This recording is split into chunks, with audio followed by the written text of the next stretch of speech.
Subscribe. आप सभी जानते हैं और अभी अभी इसका उद्घाटन समारोह यहाँ पे संपन्न हुआ है। सवेरे इसी क्रम में भारत सरकार द्वारा वेड इन इंडिया एक्सपो का आयोजन किया गया।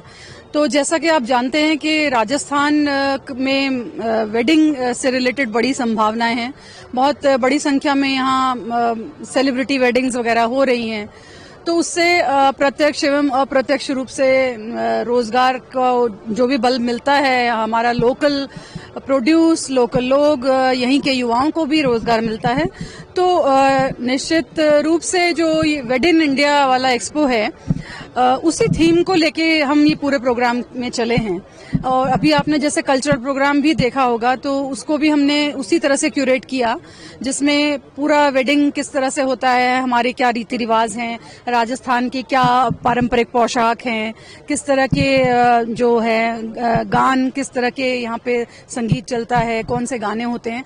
तो पूरा फ्लेवर जो था वो उसी तरह से था।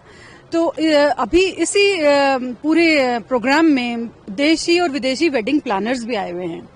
तो उनके आने का उद्देश्य यही था कि वो सब भी आके यदि देखते हैं तो वो यहाँ से देख के, और हम चाहेंगे कि जो भी वेडिंग्स होती हैं वो भारतवर्ष में हो, ना कि ये कि भारत के लोग जाके विदेशों में शादियां करें। तो ये एक जो संभावनाएं हैं, उसी के क्रम में राजस्थान में इसका आयोजन होना बहुत बड़ी बात है। और इस समय पर ग्रेट इंडिया ट्रैवल बाजार के साथ जुड़ के इस थीम का जुड़ना हमारे लिए, राज्य के लिए बहुत ही अच्छा रहेगा। एक सवाल ऐसा है कि जो बाहर से टूरिज्म आता है, यहाँ पे कई ऐसे लपके गिरोह हैं जिनको ठगने, क्योंकि अभी जापान की टूरिस्ट के साथ में हुआ था सीकर के अंदर में, उसको रोकने के लिए टूरिज्म आएगा, क्योंकि सोशल मीडिया का जमाना है, उसको रोकने के लिए टूरिज्म डिपार्टमेंट क्या करता है? अभी रिसेंटली इसमें इसी कड़ी में कुछ चीजें की गई हैं। वैसे हमारी टूरिस्ट असिस्टेंस फोर्स भी है और मुख्यतः लॉ एंड ऑर्डर जो है वो डिस्ट्रिक्ट एडमिनिस्ट्रेशन पुलिस के साथ में समन्वय रहता है। सबसे बड़ी बात ये होती है कि जो भी घटना हो उस पर तुरंत एक तरह से संवेदनशीलता दिखाई जाए। तो उसका पहला क्रम यही होता है कि तुरंत एफआईआर दर्ज की जाए या उसमें जो कार्रवाई है वो की जाए। पर हम हमारे लिमिटेड तरीके से पर्यटन में, चूंकि लॉ एंड ऑर्डर पर्यटन का सब्जेक्ट नहीं है, फिर भी पर्यटन जो पुलिस है वो पुलिस थानों से पूरा कोऑर्डिनेट करती है और इस पूरे किसी भी प्रकरण में क्या एक्टिविटी हुई उसको पूरा संजीदगी से उसके बारे में देखती है। और हम अपना व्यू फिर देते हैं कि यस वी डू केयर, हम पर्यटकों के बारे में सोचते हैं और उनके भले बुरे के बारे में हमें चिंता रहती है। नहीं, इसी के आगे मैं आपको ये शेयर करना चाह रही हूँ कि बहुत रिसेंटली एक फीडबैक का सिस्टम भी हमने आरंभ किया है। तो जितने भी हमारे मुख्य पर्यटक स्थल हैं उनमें एक फीडबैक का QR कोड दिया जाता है और जितने भी रेस्टोरेंट और ये सारे एसोसिएशंस हैं उनको भी हम ने ये QR कोड शेयर किए हैं। तो जो पर्यटक हैं वो अपने फीडबैक्स दे रहे हैं और उनको हम एनालाइज कर रहे हैं ताकि हम अपनी चीजों को और भी बेटर तरीके से कर पाएं। इस तरीके की शिकायत आई क्या? फीडबैक में मुख्यतः इंफ्रास्ट्रक्चर रिलेटेड भी आती हैं, बट हमारे पास कई बार ईमेल्स के माध्यम से भी आती हैं और प्रयास ये रहता है जहां तक संभव हो मैं खुद भी उनको फोन करती हूँ। लास्ट सवाल, क्योंकि क्या है, जैसे गाइड को लाइसेंस दिया जाता है, तो क्या जो जयपुर या जयपुर के बाहर पूरे राजस्थान जो टूरिज्म की दुकान है जहाँ पे ग्राहक को ले आके जबरदस्ती कटवाया जाता है, तो उसमें कोई आप लोग ऐसा कोई लाइसेंस दे रहे हैं टूरिज्म डिपार्टमेंट की जो खरीदारी करते हैं दुकानदार को? तो देखिए, एज सच गाइड कोई भी चीज के लिए गाइड नहीं कर सकता। मतलब गाइड किसी भी पर्यटक को, चाहे देसी हो चाहे विदेशी हो, ये बाध्य नहीं कर सकता कि आप यहाँ से जाके ये चीज लेंगे अथवा दूसरी जगह से जाके वो चीज लेंगे। तथापि मैं आपको ये चीज शेयर करना चाहूंगी कि कुछ आइटिनरीज हम जरूर वर्कआउट करते हैं, या यदि समझ लीजिए कोई RTDC का कोई इस तरह से ट्रैवल ऑपरेटर है या RTDC कोई टूर चला रही है या लेके जा रही है किन्हीं पर्यटकों को, तो उनकी डेजिग्नेटेड आइटिनरीज होती हैं। जैसे पैलेस ऑन व्हील्स में यदि पर्यटक आते हैं तो उनकी आइटिनरी, उनकी शॉप्स वगैरह डेजिग्नेटेड होती हैं। Thank you. देखिए, JITB का आज इनॉग्रल था और कल और परसों B2B मीटिंग्स हैं JECC में, तो इसमें विचार विमर्श तो होगा ही पैनल डिस्कशंस के माध्यम से, लेकिन इसके साथ ही जो बायर्स हैं जो 50 से ज्यादा देशों से आए हैं, 250 के आसपास बायर्स हैं, और जो भारत के सेलर्स हैं जो अपने प्रोडक्ट्स अपनी डेस्टिनेशन मार्केट कर रहे हैं, उनके बीच में 11,000 से ज्यादा मीटिंग्स हैं। और ये मीटिंग सबसे जरूरी है ये इंश्योर करने के लिए कि ज्यादा से ज्यादा टूरिस्ट भारत आएं। तो ये अगले 2 दिन तक जो ये मीटिंग्स होंगी, इनसे भारत में जो पर्यटन है उसे बढ़ावा मिलेगा और कमर्शियल लेवल पे बिजनेस बढ़ेगा। राजस्थान टूरिज्म लेवल पर अपना काफी अच्छा लगता है, तो राजस्थान के लिए क्या कहना चाहेंगे? किस तरीके से कितनी राजस्थान भागीदारी है पूरे भारत में, राजस्थान की कितनी भागीदारी है टूरिज्म को लेकर? देखिए, राजस्थान की भागीदारी के बारे में तो जितना कहा जाए उतना कम है, क्योंकि जो पर्यटक भारत की रॉयल्टी, भारत का जो एक राजसी ठाट बाट देखने आते हैं, वो सबसे पहले राजस्थान ही आना पसंद करते हैं। और देश के 75% से ज्यादा हेरिटेज होटल्स राजस्थान में हैं, वाइल्ड लाइफ बहुत सारी राजस्थान में है, राजस्थान के हर मौसम का अलग रंग है, यहाँ का खान पान, वेशभूषा और जो रंग हैं यहाँ के, वो हमने आज कल्चरल परफॉर्मेंसेस में भी देखे। तो मुझे लगता है कि राजस्थान जैसा तो कोई प्रदेश है ही नहीं देश में।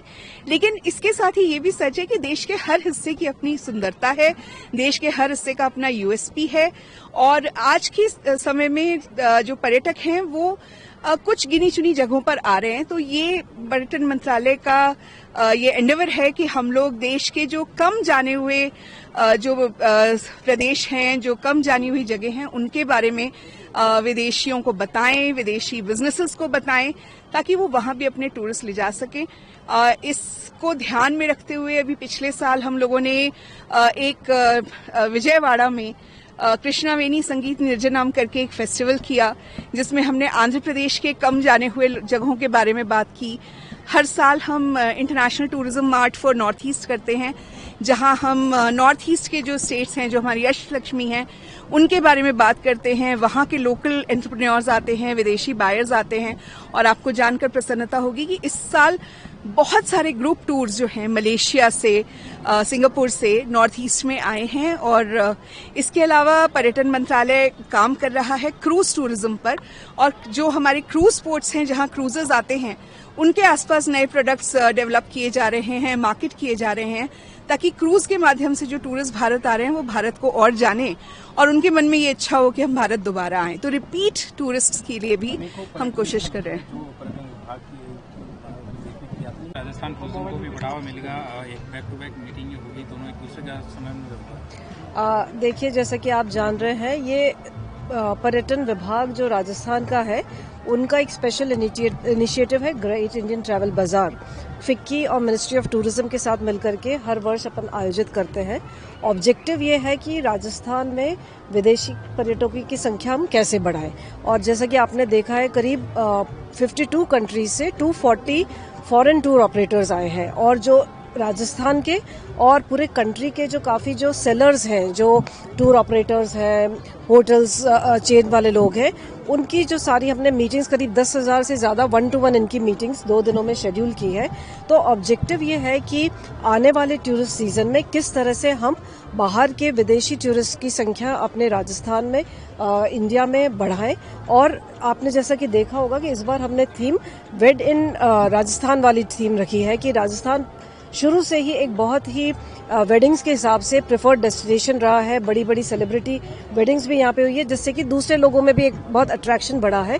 तो हमने आज काफ़ी जो इवेंट प्लानर्स हैं, वेडिंग प्लानर्स हैं, उनको भी बुलाया था, उनसे समझा कि किस तरह से हम इन वेडिंग्स की संख्या बढ़ा सकते हैं। ऑब्जेक्टिव ये है कि राजस्थान टूरिज्म को विजिबिलिटी तो बढ़ेगी ही, लेकिन जो हमारी लोकल इकोनॉमी में जो कहना चाहिए एक बूस्ट इससे मिलेगा, जो लोकल यूथ को एम्प्लॉयमेंट मिलेगा। बहुत स्किल्ड बच्चे हैं, भले वो फ्लावर डेकोरेशन में हो, भले वो टेंट व्यवस्था में हो, भले वो कैटरिंग में हो। तो नेचुरली अगर यहाँ पे शादियां होती हैं तो बेनिफिट लोकल इकोनॉमी को डेफिनेटली रूप से मिलेगा। और GITB का ये जो 13वां संस्करण है, फोकस इसी पे ही है। आने वाले 2 दिनों में हम सभी टूर ऑपरेटर्स जो बाहर से आए, विशेषकर से उनसे सेपरेट मीटिंग्स भी रख रहे हैं और उनसे कोशिश कर रहे हैं कि किस तरह से उनकी इटिनरीज में राजस्थान को ज्यादा से ज्यादा बढ़ावा दे सके। ठीक है, थैंक यू।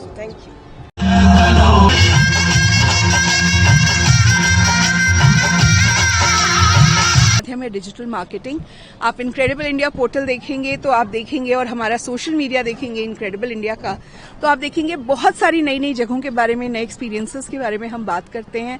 जब हम विदेश के फेयर्स में जाते हैं पार्टिसिपेट करने, भारत सरकार को लेकर हमारे स्टेट्स भी जाते हैं, तो हम इनके बारे में और बात करते हैं। जैसे कल से अरेबियन ट्रैवल मार्ट शुरू हो रहा है, वहां हम अपनी कूलकेशंस कैंपेन लेकर जा रहे हैं, वेड इन इंडिया कैंपेन लेकर जा रहे हैं। बहुत सारे स्टेट्स हैं, जैसे जम्मू कश्मीर में बहुत सारी नई डेस्टिनेशंस खुल रही हैं, उनके बारे में वहां बताया जाएगा। तो ये एक सतत प्रयास है, इसमें एक बार कुछ करने से नहीं होगा, ये एक सतत प्रयास है और हमें लगातार इसे जारी रखना पड़ेगा। एंड इसके लिए कोलैबोरेशन सिर्फ पर्यटन मंत्रालय अकेले कुछ नहीं कर सकता, जो हमारी इंडस्ट्री है और जो हमारे सरकार, राज्य सरकारें हैं, उन सबके साथ मिलकर हम इस पर काम कर रहे हैं। Thank you so much.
General Ministry of Tourism, Srimati Gayatri Rathore, Principal Secretary, Department of Tourism, Government of Rajasthan, Dr. Rashmi Sharma, Director, Department of Tourism, Government of Rajasthan, Mrs. Jyotsna Suri, Past President FICCI, Mr. S.K.